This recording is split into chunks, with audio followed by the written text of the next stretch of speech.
فرمان آخری نبی صلی اللہ علیہ وسلم، جو کسی مسلمان کی عہد شکنی کرے اس پر اللہ، فرشتوں اور سارے انسانوں کی لعنت ہے، نہ اس کے فرض قبول نہ نفل۔ تشریح: جو مسلمان دوسرے مسلمان کی ذمہ داریاں، اس کی دی ہوئی امان توڑے یا اس کے کیے ہوئے وعدوں کے خلاف کرے اس پر لعنت ہے۔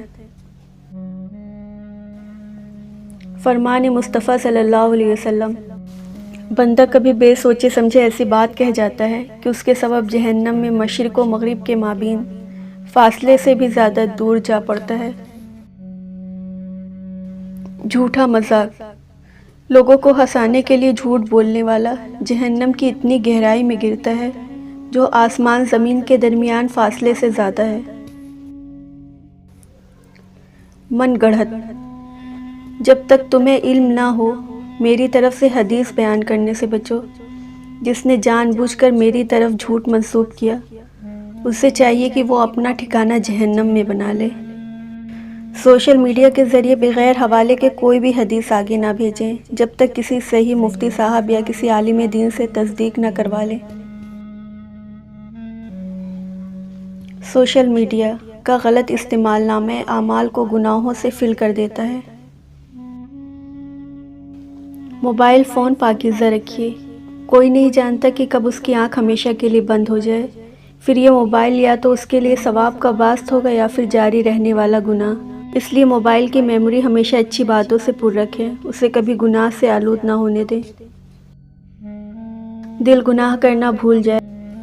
توبہ کا کمال درجہ یہ ہے کہ دل لذت گناہ بلکہ گناہ بھول جائے۔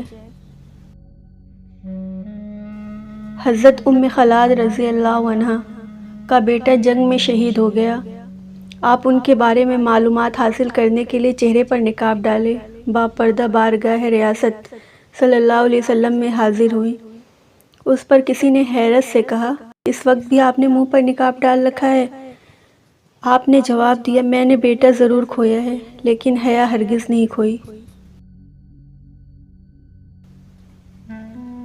زندگی رنگین لفافے میں لپٹا ایک اداس خط ہے۔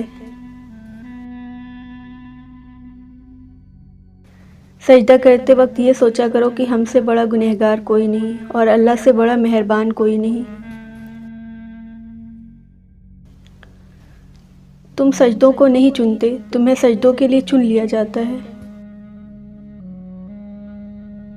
اگر سجدہ نہ ہوتا تو ہم ان تمام دکھوں میں گھر کر مر جاتے جنہیں ہم اللہ کے سوا کسی سے نہیں کہہ سکتے۔